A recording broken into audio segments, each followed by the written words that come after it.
All right, Matthew, welcome to episode 19 of the Performance Advantage podcast. And we're talking, well, the importance of weight. I was going to say weight loss, but sometimes it's weight gain. Yeah. Wow. Yeah, I mean, this is a pretty topic that's near and dear to a lot of people's hearts, just like diet and power meters, right? Yeah, something like that. It's a passionate topic. Yeah, I mean, if I think back to my struggle or relationship with body weight, it's been a tumultuous, rocky path to where I am now.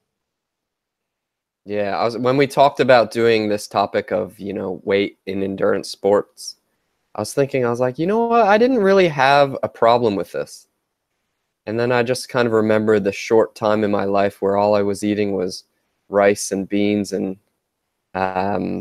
taking these diuretic pills I think I was taking that I found in the medicine cupboard. So I never really had like an issue, but I was definitely trying to get my weight down there for a little bit. Yeah, So, that sounds like an issue. Like normal people don't smash diuretic pills. Yeah.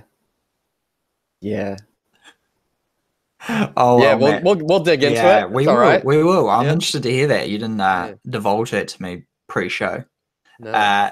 Anyway, so we'll start off with what we've been up to. And Matt, you've been in Melbourne. Melbourne, Melbin, Australia.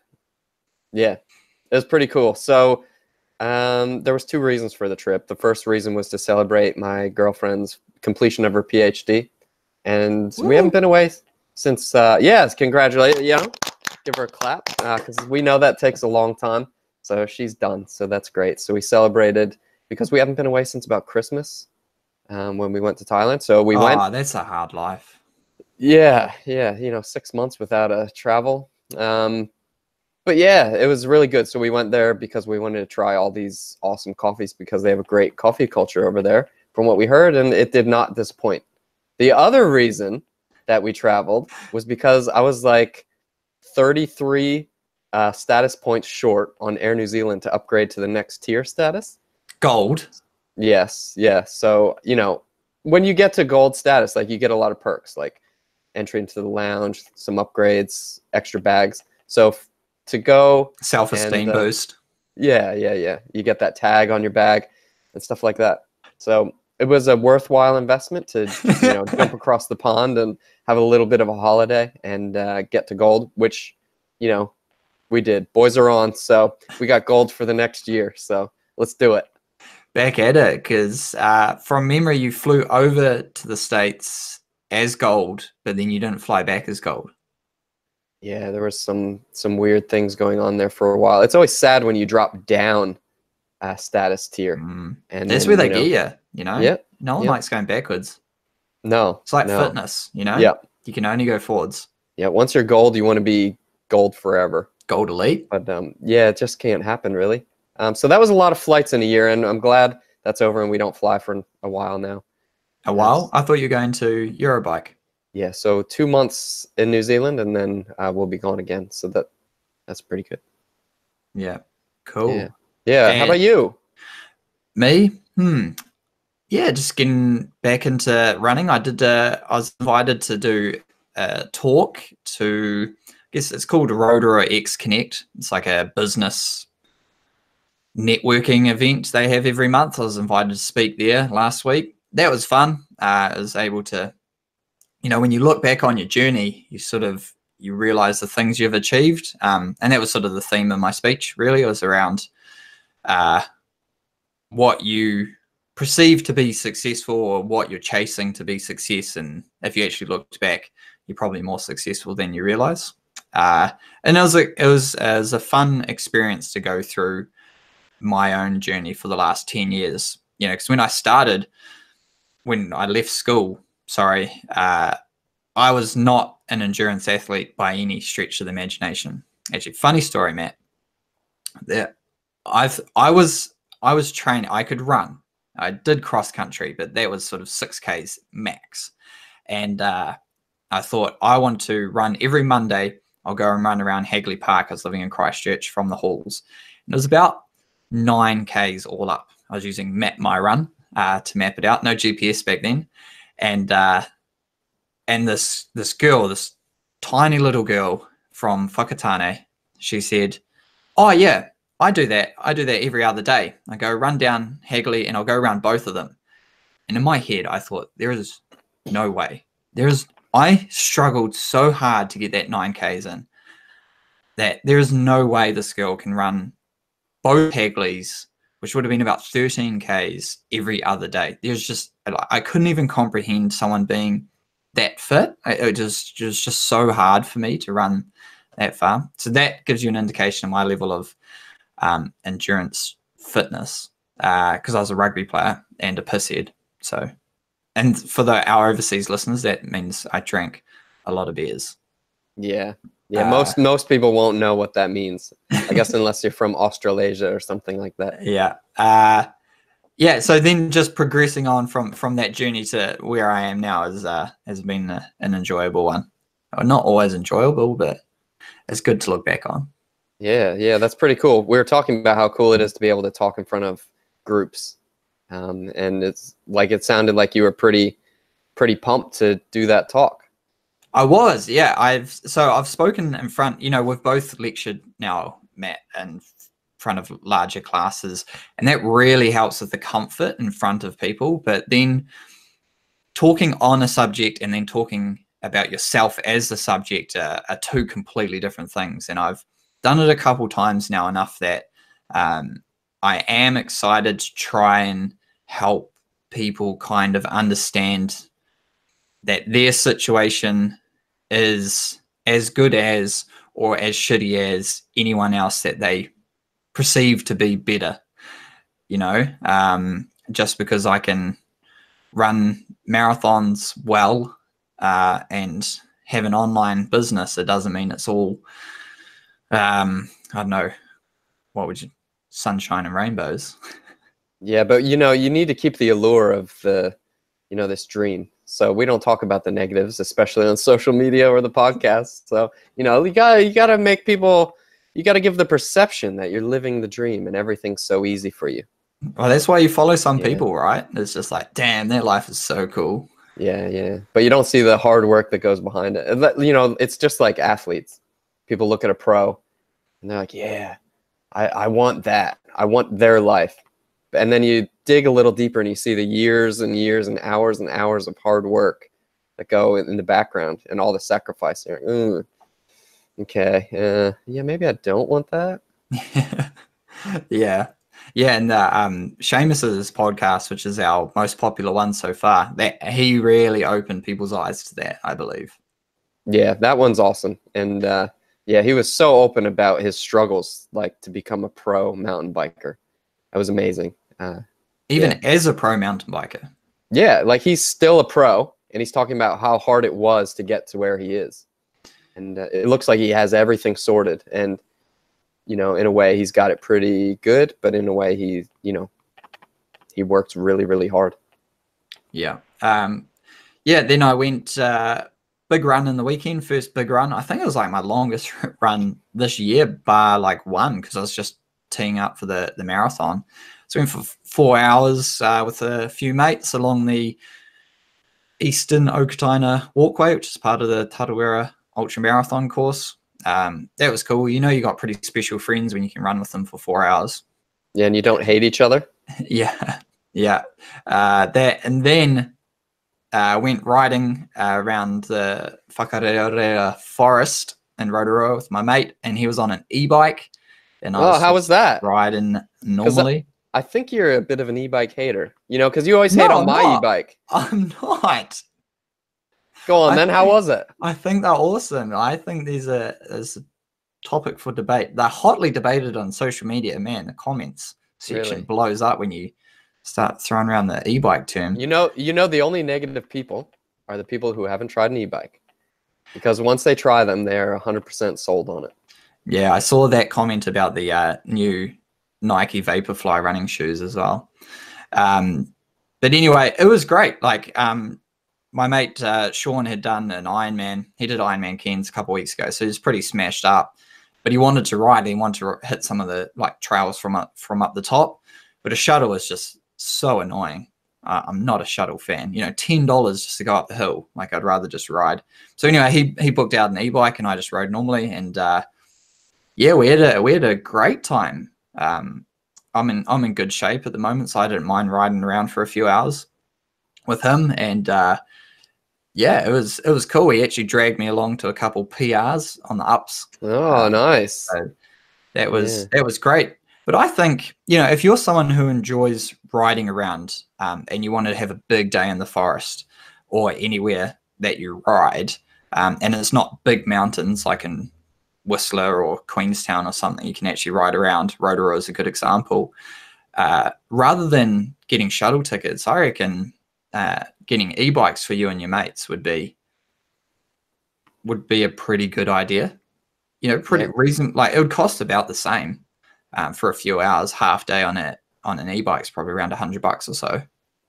Yeah, that's a pretty good idea. Plus, like you go through more struggles and you get to feel and smell the terrain as you're going through, rather than sitting in the shuttle line waiting to go up to the same spot every time. You have a few choices of trails. Why don't you just pedal to all the cool ones? Yeah, so we're able to ride the cross country ones and stuff like that. So check out they've extended tour down by the Green Lake, and yeah, it was cool. So lots of fun. You mentioned that you did Tiahi Manawa, the Burning Heart, one of my favorite trails in Rotorua. How was that one?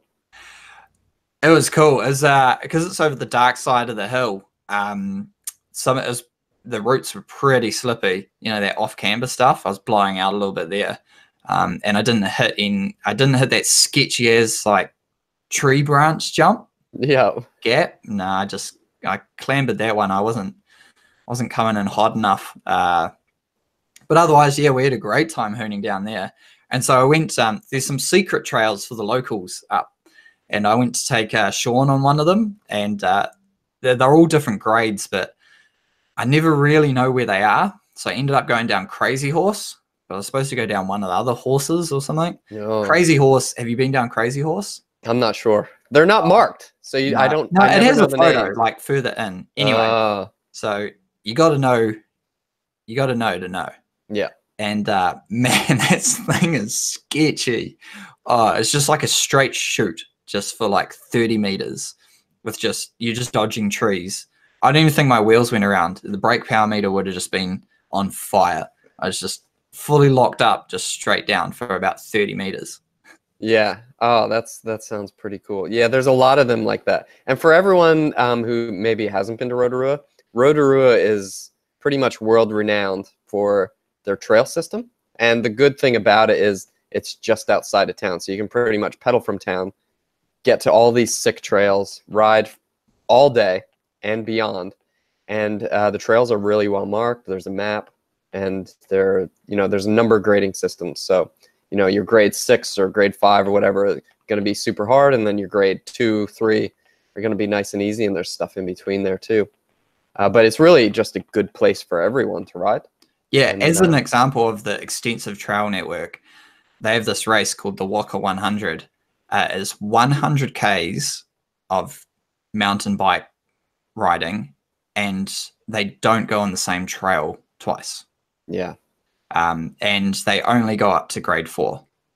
Yeah, so they'd miss out on a lot of trails, and they'd definitely miss out on all the what everyone calls the illegal trails, which are the ones that are off the map that only the locals know about. Yeah, they're not on trail forks. No.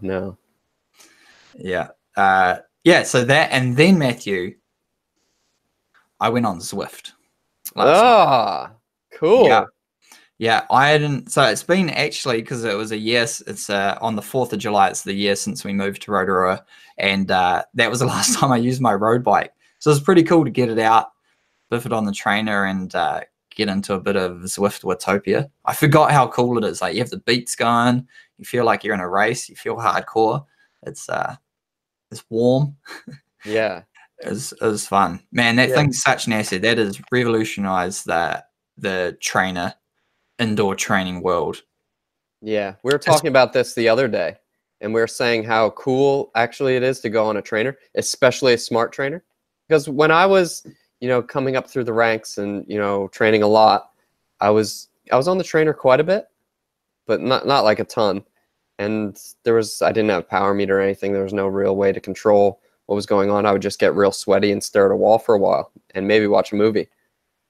But the way the smart trainers are, you can actually do like a legitimate workout and like a targeted, like steady effort.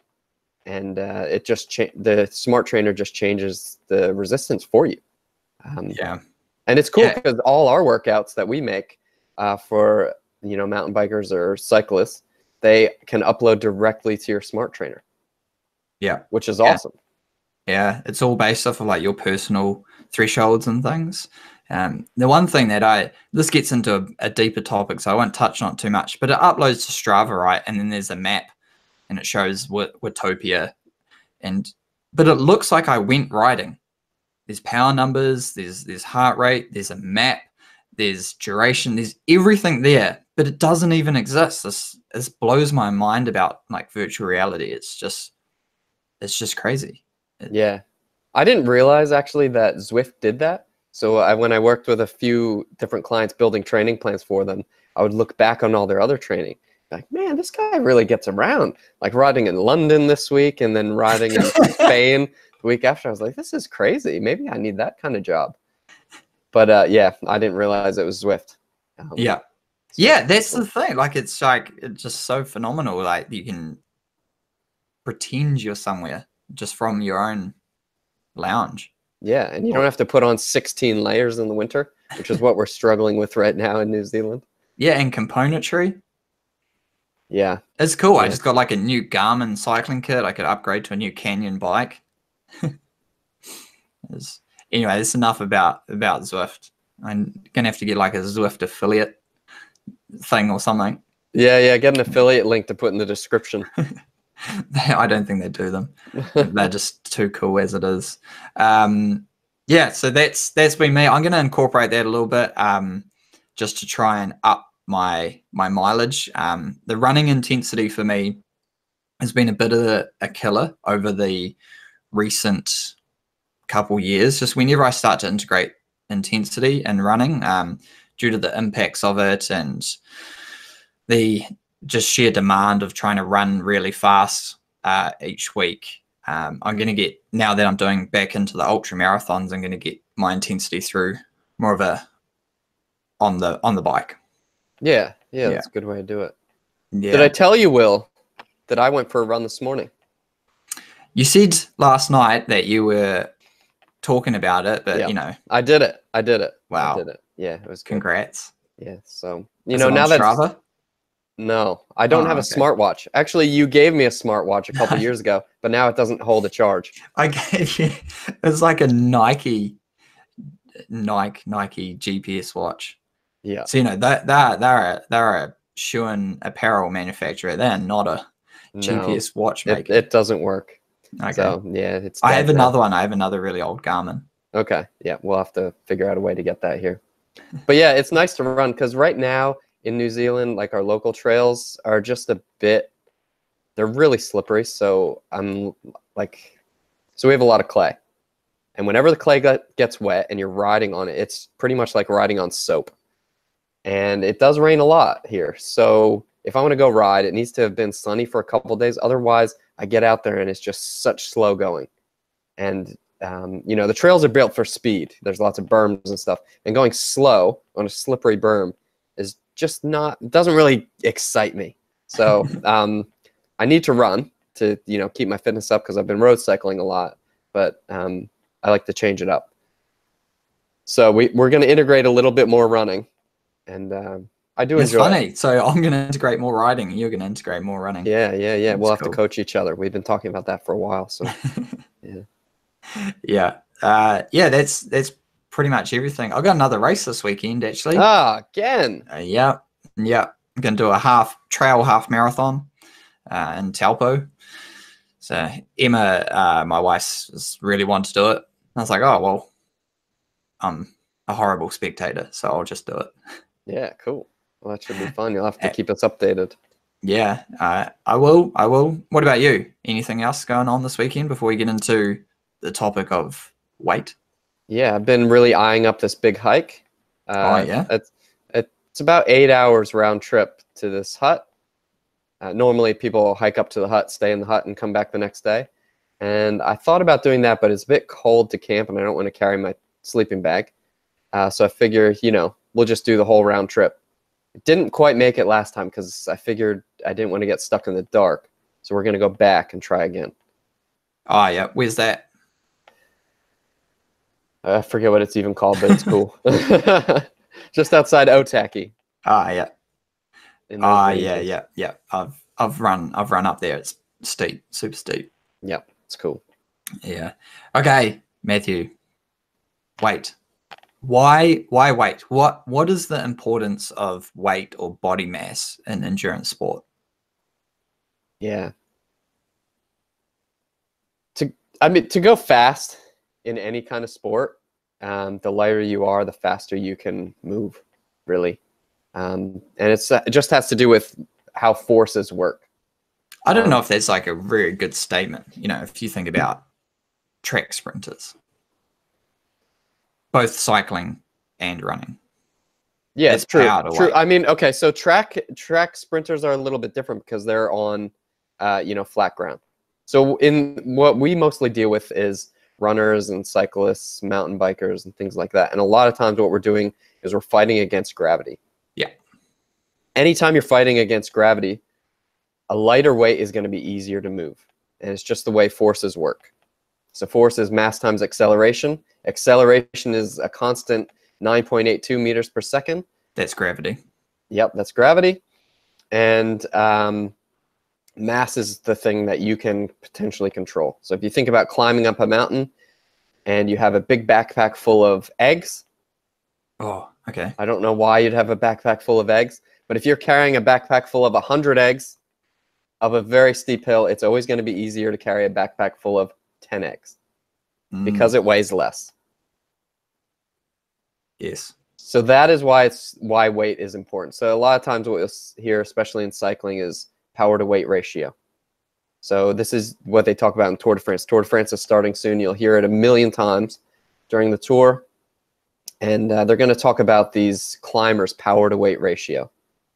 And you know that the top GC contenders in the Tour de France are always very lean, really usually a low muscle mass. And that's because they need to be as light as possible to have the highest power to weight ratio. So they're super fit, their power's super high, and their weight is also low. So that means their watts per kg of body mass is very high. And that's what you want to climb faster or to maybe run faster or to, it's a performance indicator that we look at. Okay. So just go through that a bit more. If I'm a bigger guy and I'm climbing up a hill, if I'm either running or cycling up a hill, so why would I want to lose weight? Where's the force and acceleration? How does that fit in? Yeah, so we talked about this a little bit when we talked about power meters. But if, say, like all of us are physiologically limited with how much work that we can do. So if my fitness means that I can do 200 watts pretty much forever, then that's fine. Then we get to a hill, and I can climb a hill forever at 200 watts. Yeah. And that's great unless I'm carrying 100 eggs. Oh, those eggs. Yeah. So those eggs will get you every time, right? So if I'm carrying 100 eggs, that means my weight is up, but my power doesn't change because that's my physiological limitation. Yeah. So that means my power to weight ratio is going to be pretty low. Yeah. And that's what I don't want. So what I need to do is ditch those eggs. And then when I'm riding at 200 watts, I'll be able to go much faster because I'm fighting there's less of my mass working against me in gravity. Mass times acceleration. That's right. Less mass. Acceleration's fixed. Yes, that's to right. a point. I guess depends how fast you want to bike up the hill. Yeah, sure. I mean, but the place where gravity matters less is in something like a flat time trial or a sprinter, right? Because they're on flat ground. They don't really have to fight gravity as much. They need to get their acceleration. So something that if you think of Usain Bolt or one of the sprinters, their main limitation is getting from 0 to 60 in the shortest time possible. They're not going to go 60, but that's the typical thing we think about with acceleration in a vehicle. But they need to get off the line as quickly as possible and go as fast as possible. So what they need to do that is they need a high power and usually a higher muscle mass, and it's usually in their legs to get them kind of off the line more quickly. Yeah, and in terms of cycling and something, especially for the triathletes out there, Ironman, half Ironman, the time trial based thing, there we're more looking at an absolute power, so an absolute watts, because your frontal resistance, rolling resistance is essentially the same. I'm just under 6'2". Matt, what are you? 4'9", 4'10"? Yeah. So Matt's a bit shorter than me, but if we're riding and we're both on a time trial bike, our resistance is almost exactly the same. So my increase in mass is going to make it a lot easier for me to fight against that same frontal wind resistance and rolling resistance. Am I right there, Matt? Yeah, that's right. And probably because you have a bigger mass, you probably have bigger leg muscles. Yeah. And you can probably produce more power. Yeah. So actually, I'll be, maybe if I have a higher power to weight ratio, it's not going to help me in the time trial. Yeah, and that's where you see some of these guys in the tour, the smaller guys, Simon Yates, that the small Naru Quintana, those kind of guys that they're not like a Tom Dumoulin or a Froome or even a Grant Thomas, where they have found this sort of body type which sits halfway in between, like quite long and slender. So you can get a good power to weight ratio, but then still have a large mass or a greater mass to operate well in a time trial. And the long and slender, so they're actually thinner through the air on the time trial. But that's not really answering the weight thing so much yet. Yeah, I bet it just goes to show why it's important. And yeah, it is. It's super important. And where we wanted to touch on here in this podcast around weight is it is super important, but where is it important for you? And where is it important for the most people? Because most people, in my experience, put far too large a reliance on weight as a performance enhancer. Yeah, because there's a certain point where weight isn't your most important factor. Yeah.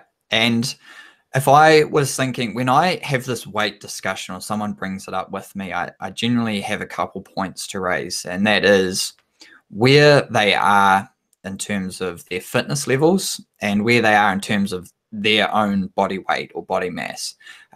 If you're just starting out in a sport and you wouldn't be considered overweight, you're just generally an athletic kind of person, training is going to answer every question in terms of performance enhancers. You could probably benefit from better equipment, better training strategies, more consistency in your training, all of that kind of stuff that we've discussed on previous episodes. That's going to get you faster more than trying to lose weight straight away.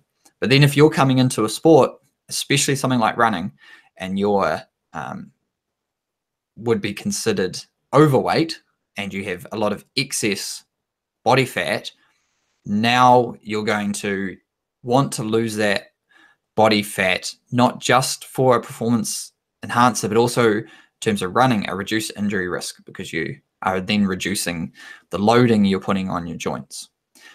So those are those sort of 2 points at which I sort of look to help with or generate that weight discussion. And then when we're talking about the elite athletes, it's just something we have to try and integrate without it becoming all encompassing and the only thing that is focused, because all too often, and I've been a part of this, you can fixate on weight and become a big negative. Yeah. How important do you think weight is in running? Well, it's everything. It's just so important, because when we when we look at running, you're fighting gravity in a lot of different ways. Obviously, there's the running uphill, but every single stride, you have to lift your body up and forward. And then you have to catch yourself in terms of when you land on your foot, and then your leg sort of compresses like a spring. That's an eccentric, called that eccentric loading. It's like a lengthening of the muscle. And that the more excess body fat you have, the more work you have to do just to keep yourself from falling over. And then you have to generate more force to get yourself back up and forward again. And so that's just on the flat. If you then have to start running up a hill, you're just losing so much speed. You're just literally just wasting energy, just trying to carry body fat through space and time. And so if you're able to lose body fat, not functional muscle mass, there's no question you'll go faster. Yeah, I mean, this is kind of one reason why a sprinter might not be a very good endurance runner. So even though they're amazing athletes, they have all this extra mass that they need to carry across, say they're doing a marathon.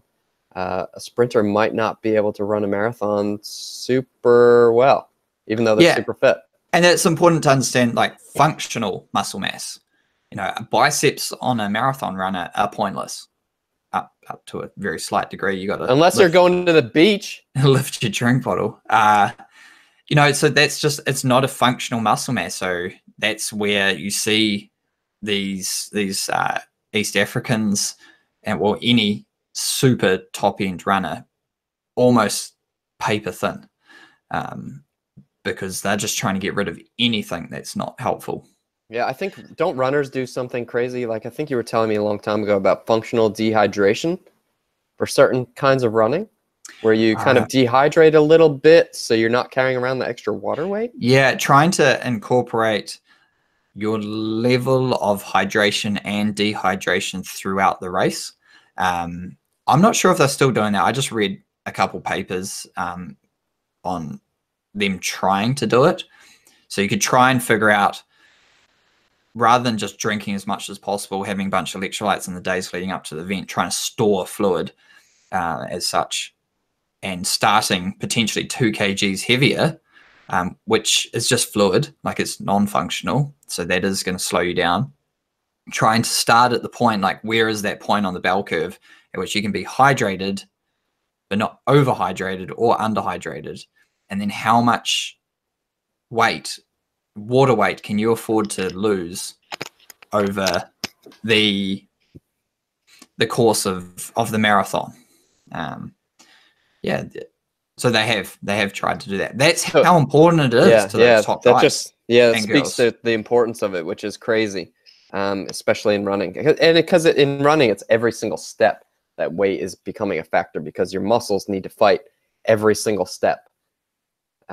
Which just is just crazy. And it's once off. Cycling, you can be as skinny as possible, and you can even afford to lose a lot of upper body mass because the bike's holding you up. You're not fighting gravity the whole time you're cruising along the flat. You're just sitting on the bike, making sure you're generating enough force to move forward with the bunch. But then you have to race for 3 weeks at a time. That's a lot different to a runner who just has to run in a marathon these days, just over 2 hours.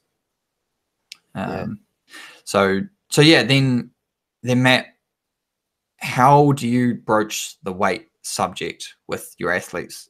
How do you advise them?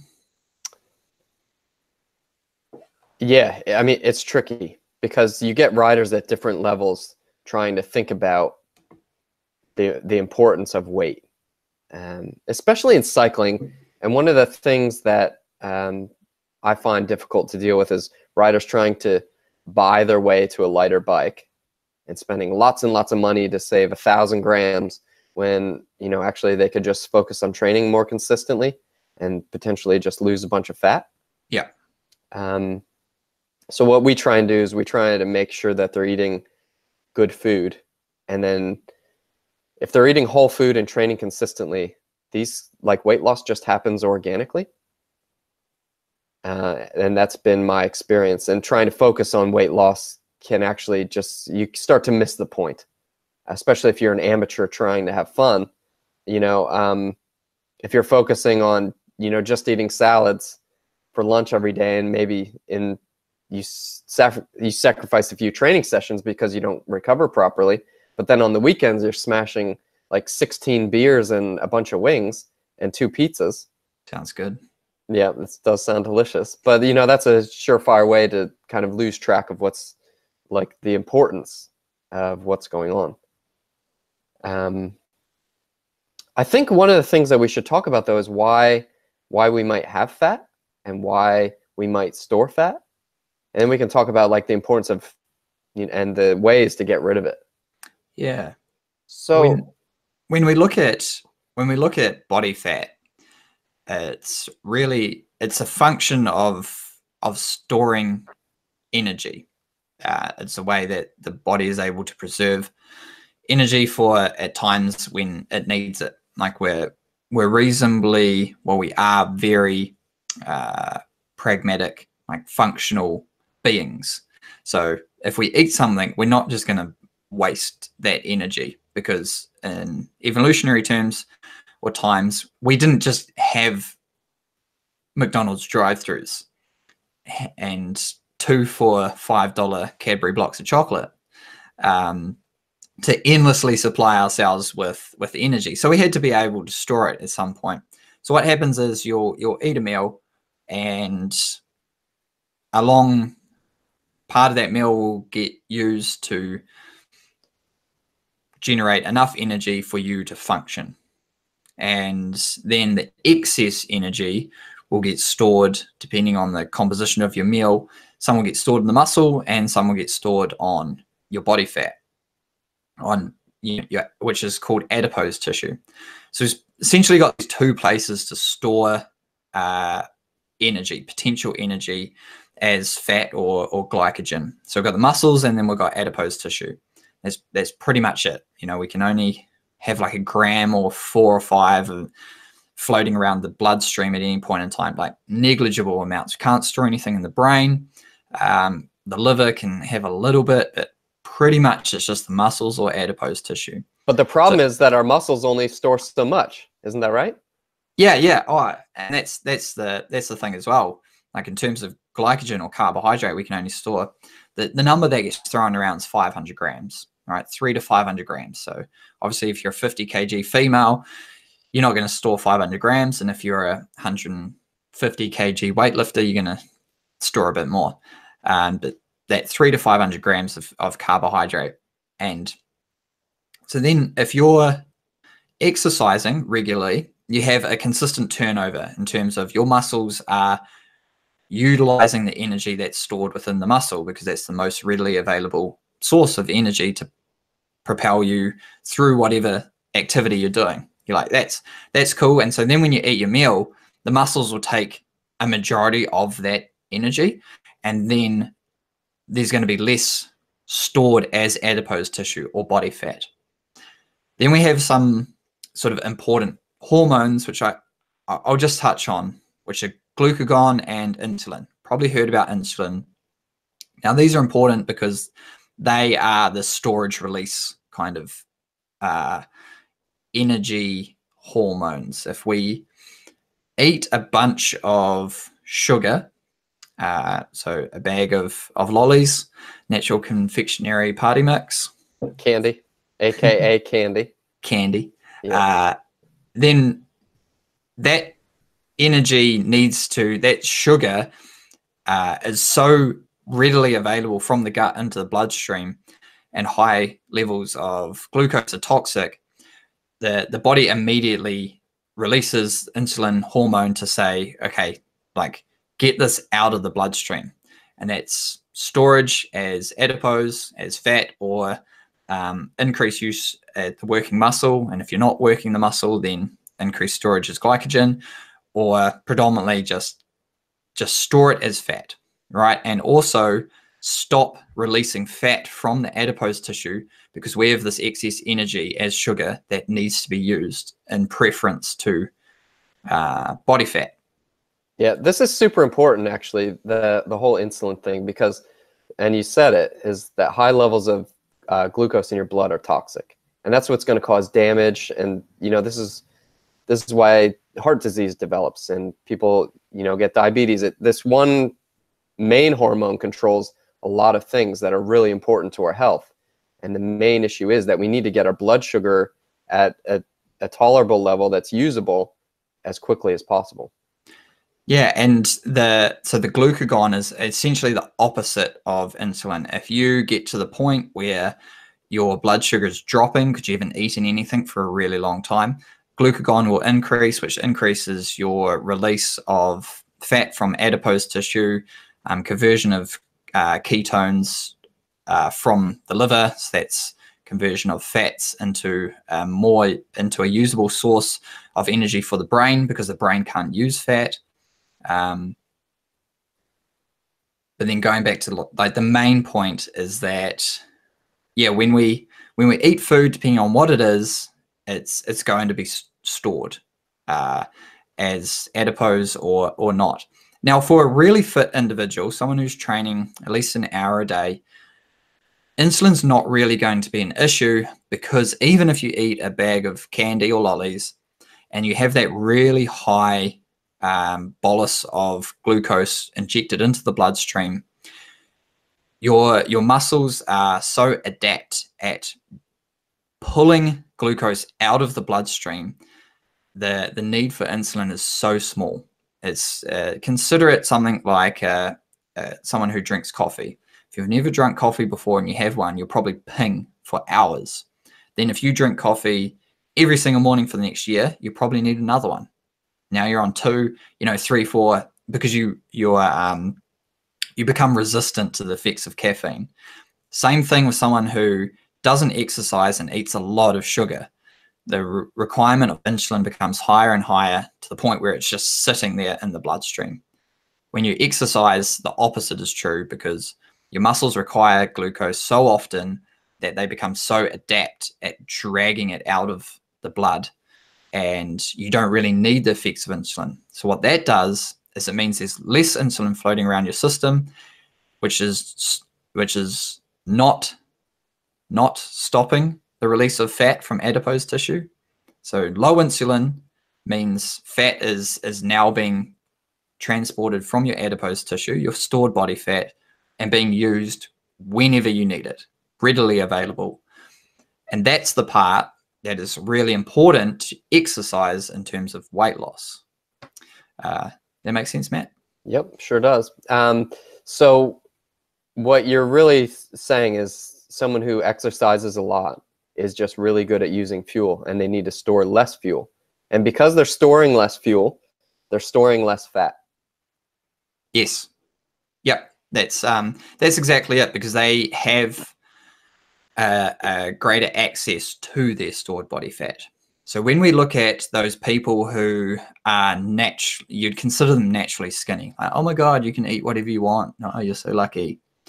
Those people, for whatever reason, have a genetic predisposition to not storage, I guess. That maybe they're just super insulin sensitive, in terms of they'll just release one little bit. They can eat 10 bags of lollies or candy and release just a little bit of insulin, so that their fat isn't being stopped. It isn't being shunted. Like, nope, no more release from stored body fat. And for them, it's really easy to go hours without eating. The other people who go, oh yeah, I forgot to eat lunch. Like, what do you mean you forgot to eat lunch? How I can barely even forget to eat dessert.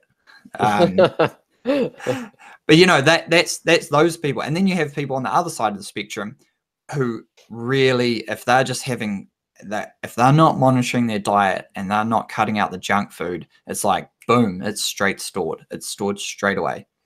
And then we get into, I guess, when we're talking about weight loss and how to deal with that, it is a long process, and it's not just a thermodynamic one, in which that I mean energy. Yeah, so a lot of people will think calories in, calories out. It's exactly it. So is do People say that you all the time. yeah, yeah. Uh, So why is that not true?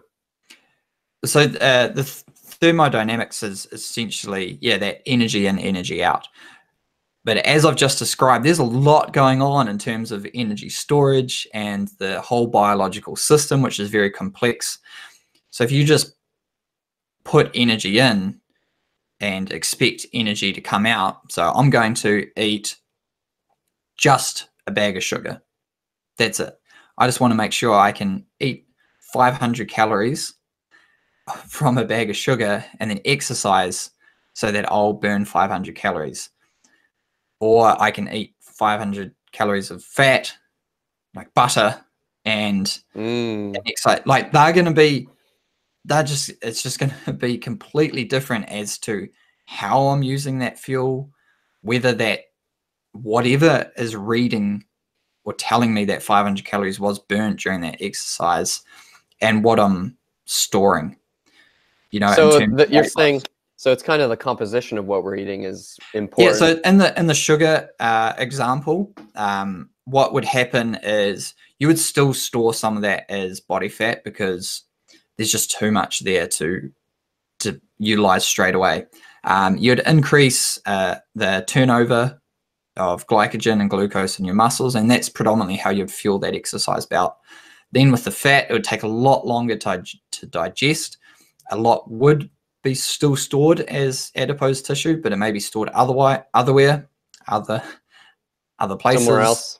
Yeah, you can store it as intramuscular triglyceride, and potentially, depending on like your prior diet, some of it's converted to ketones, which is an energy negative biochemical pathway in terms of generating ketones cost energy. So you lose a bunch of heat.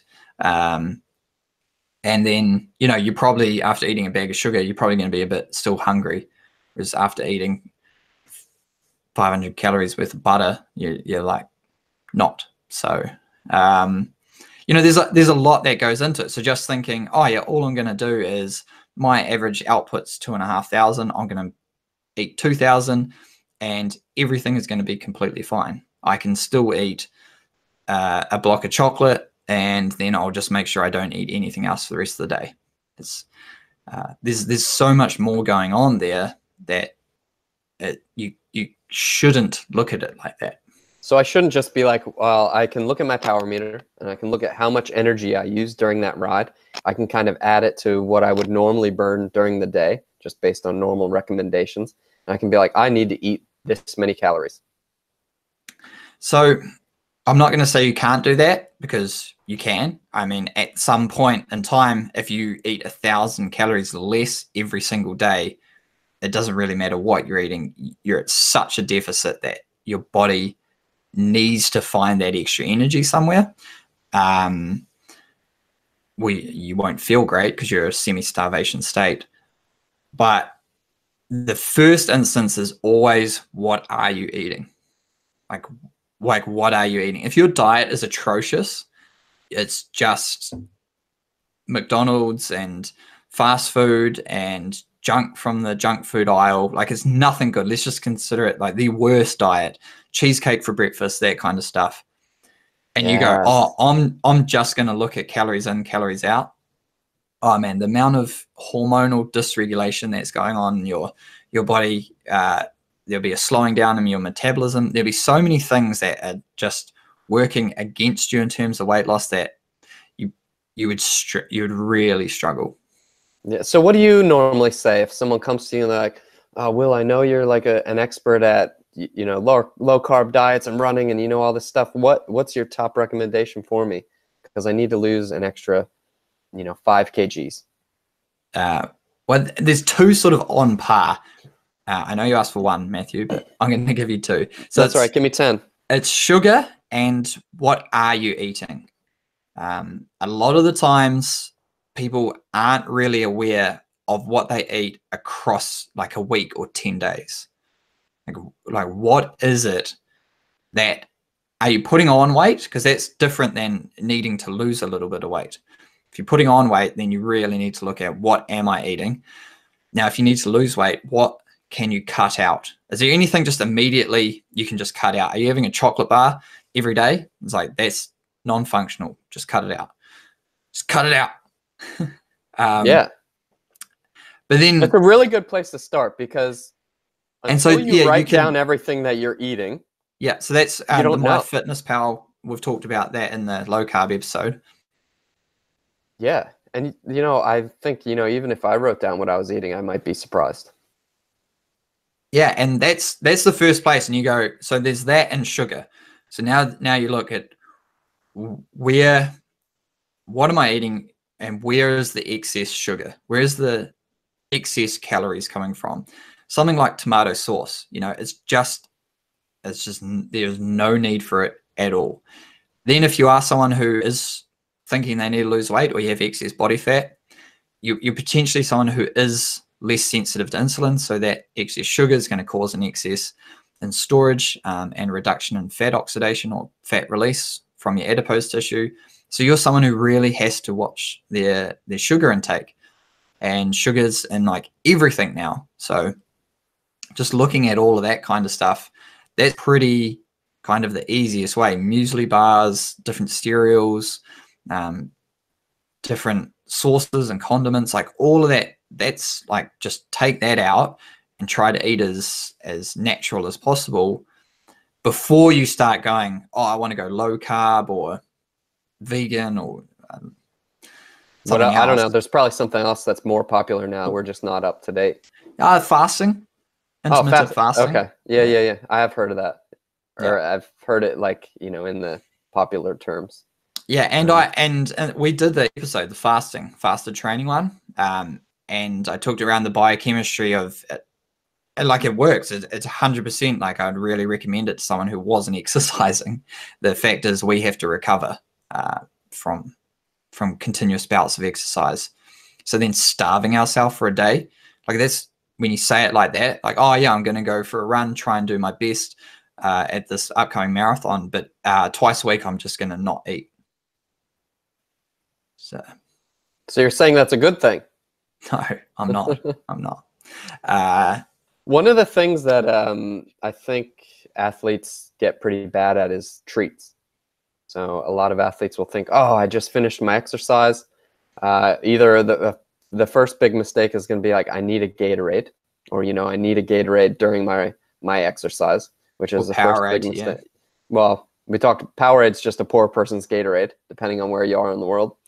But I think another problem is athletes always thinking that they deserve a treat just because they did exercise. Yeah. I think it's a slippery slope to find yourself in a trap. Bad one for me to get into as well. Yeah. Because you don't deserve a treat. You don't deserve a treat every time. And that's a really good way to, like, you're just adding extra calories. Yeah, like the bunch ride, stop at the cafe, get a slice of cake. Yeah, and not that that's a bad thing. Like it's a really nice thing to do once in a while. But if you're doing that every day and you're thinking, well, I need to lose a couple extra kgs, that's a really good place to start.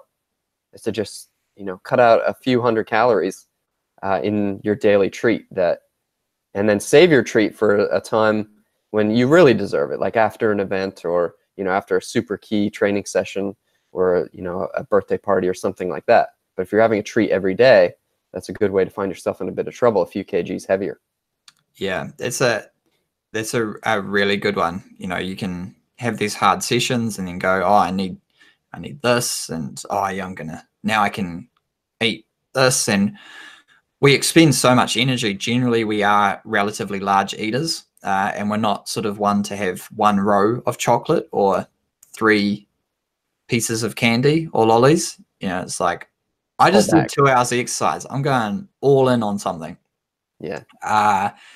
And that generally is 1,000 calories, like 700 to 1,000 you've just put on, just eaten straight off, with no real means. And the same goes for supplements. Man, the amount of excess calories I've seen people ingesting due to thinking they need some sort of protein shake or gel or Gatorade / Powerade, or protein bar, or these things have a lot of calories in them. That's why they taste so good.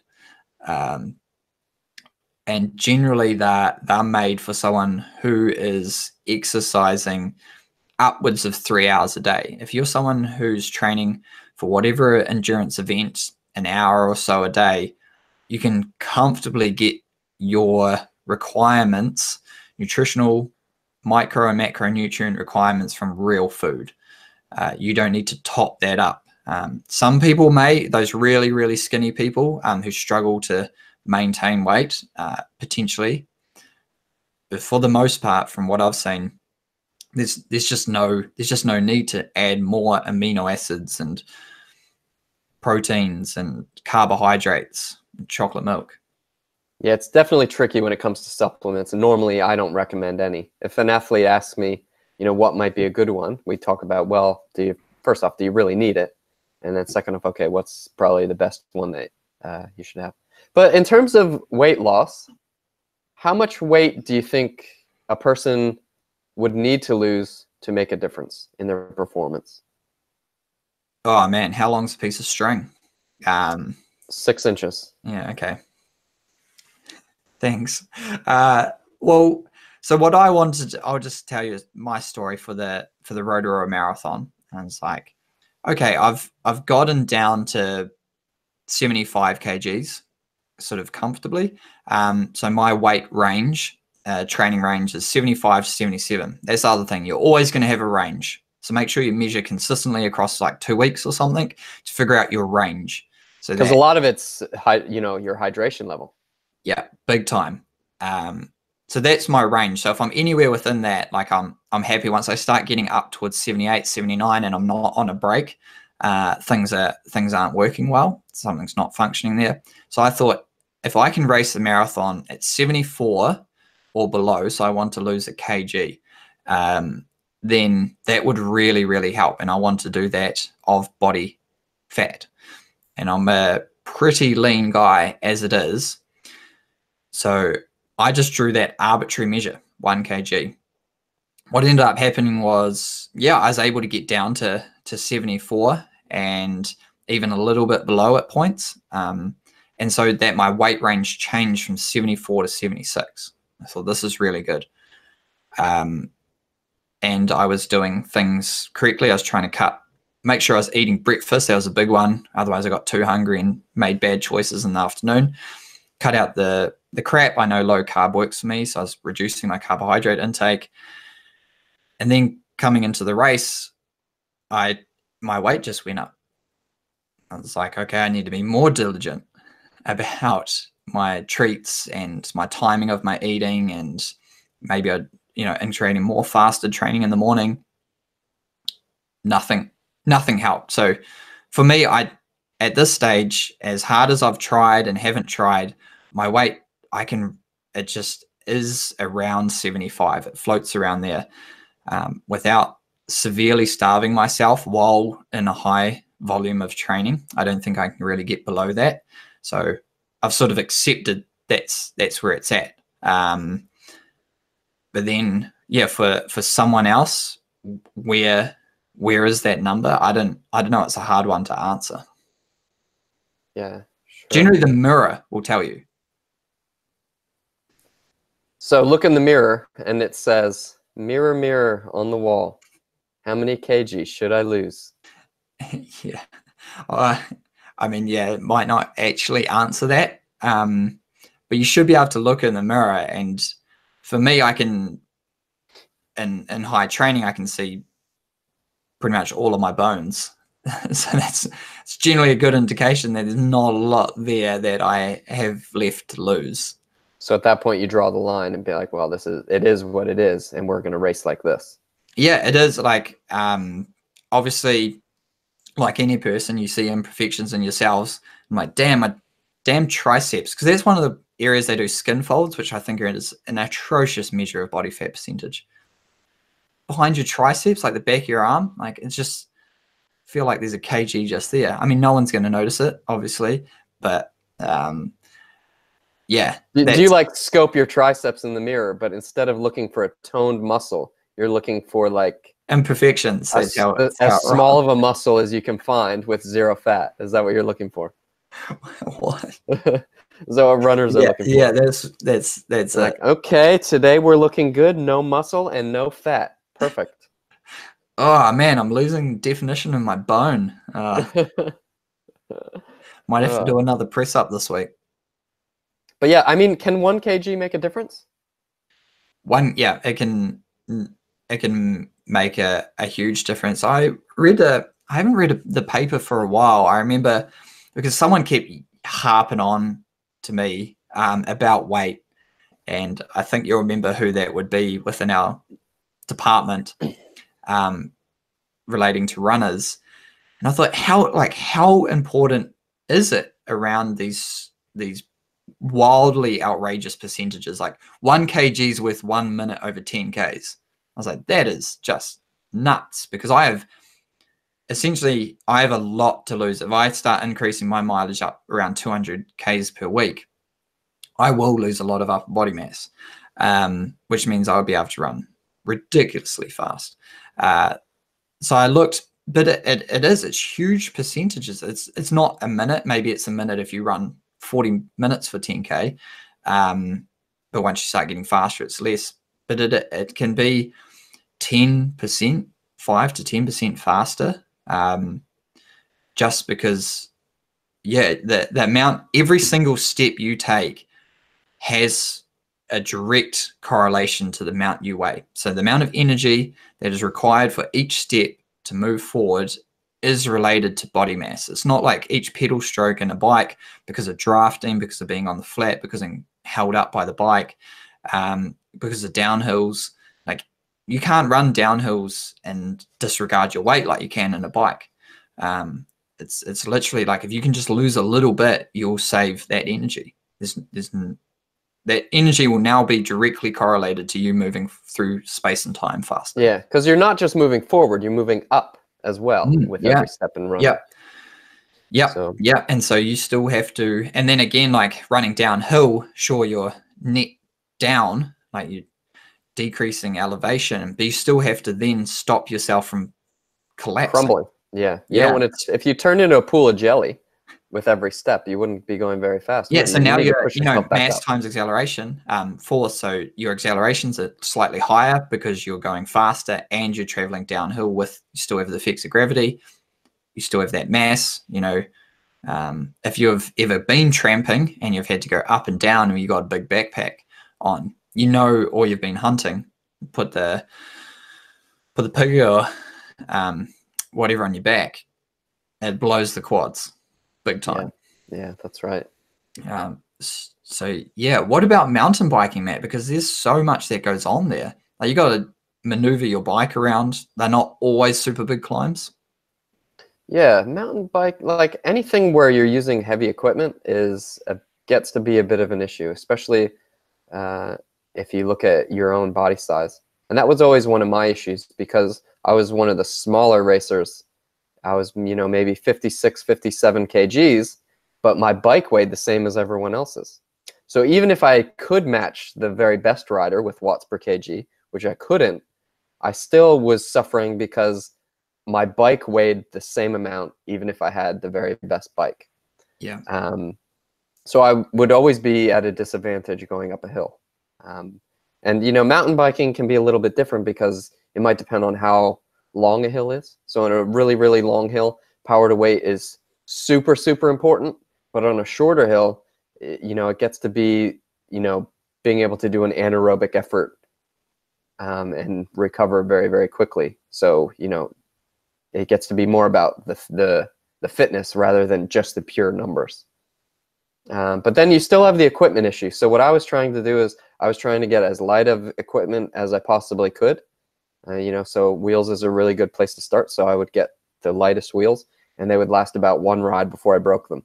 So that was obviously not a good place to go. The lightest tires was not a good place to go because, I would cut those. So I just pretty much had to cut my losses and ride whatever bike would hold up to what I was doing, because if something breaks, you're not going very fast anyway. So your stuff needs to stay together. But weight is important, and especially for amateurs when that they have a little bit more weight that they could lose. It's usually a better place to look than a bike because bikes are pretty much around the same weight. Especially for triathletes. I see a lot of people not concentrating, but concerned with their bike. And I have a video on YouTube around the aerodynamic gains and weight gains of bikes. But the rider makes up 80% of or more, up to 85% of the aerodynamic impact of a bike. So the weight and the aerodynamics of your bicycle in a non-draft triathlon, half Ironman, Olympic distance kind of thing, has very little impact in your overall race because you also still have to run. So you're thinking, oh yeah, if I can get this lighter bike, so well, you also still have to run at least 10 Ks, if not a marathon. So could you spend that same amount of money on a coach or a nutritionist or just some app that tells you just stop eating shitty food?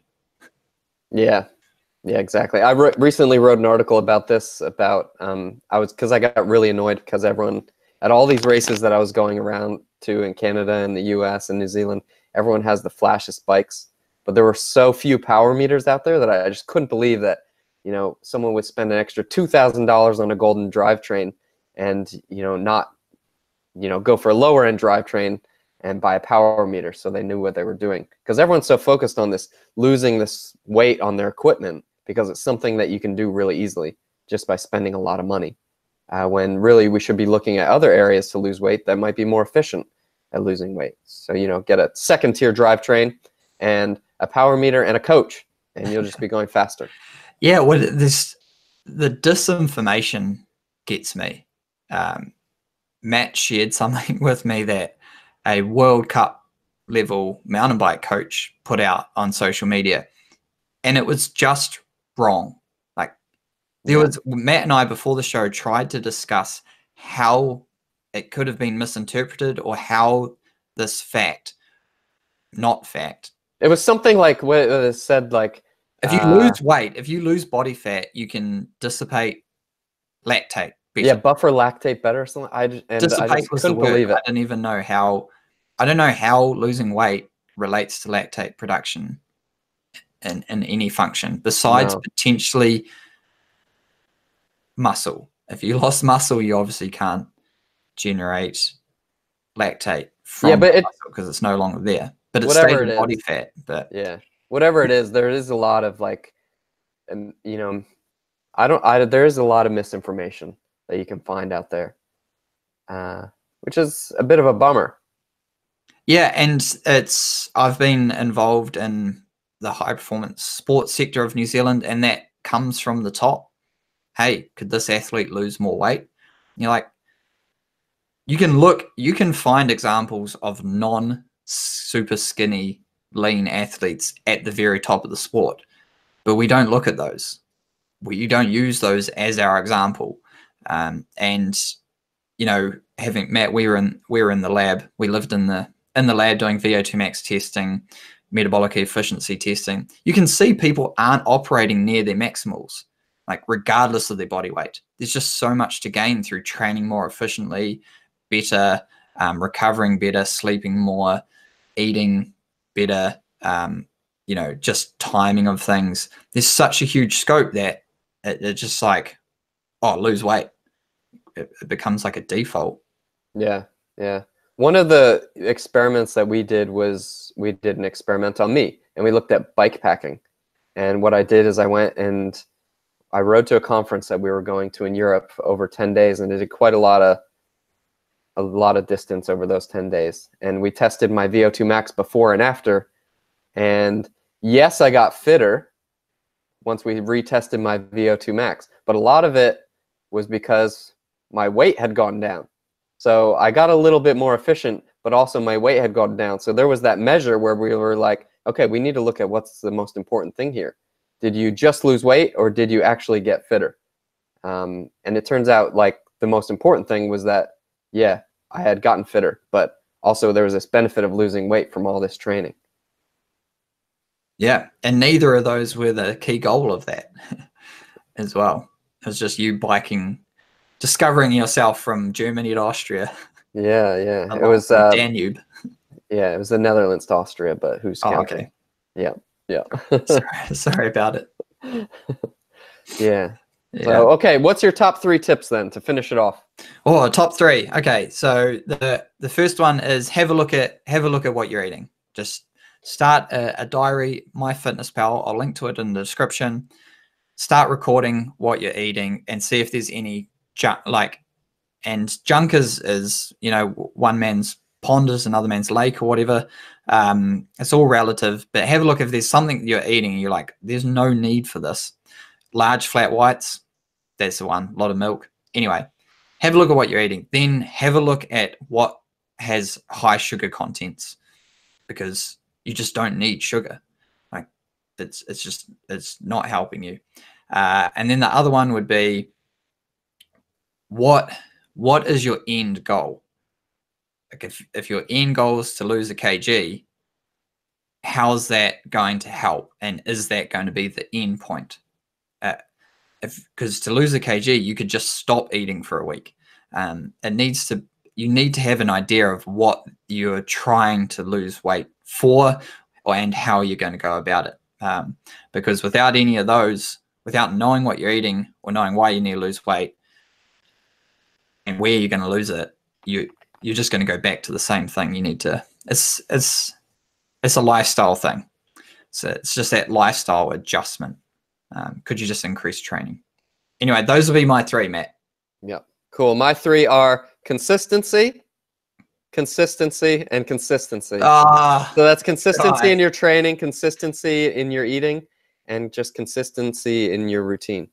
And you'll just find that happy place. Yeah, it's not what you do some of the time. It's what you do all of the time. So that means you can go out and have 16 beers and slices of pizza and wings. Yeah, and you're gonna race, like that. So, but you can't have it once a week while training 3 times a week. It's just the mathematics of it doesn't work out.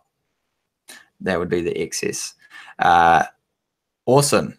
Well, thank you, Matthew. Is there anything else you'd like to add? I know you just put out a new blog, right? Yep, a new blog launching today. A review on a long-term bike that I've been using, so that'll drop today. And yeah, bike reviews. Be good. Yeah. I'm working on the Garmin 245 review. Cool. Matt and I have decided reviews gain traffic, so we're pretty keen to help people out where possible. And otherwise, check out the Endurance Training Hub, mtbphd.com, pacoaching.tv, and we'll catch you next week with potentially a special guest again. See you later, Matt. See ya.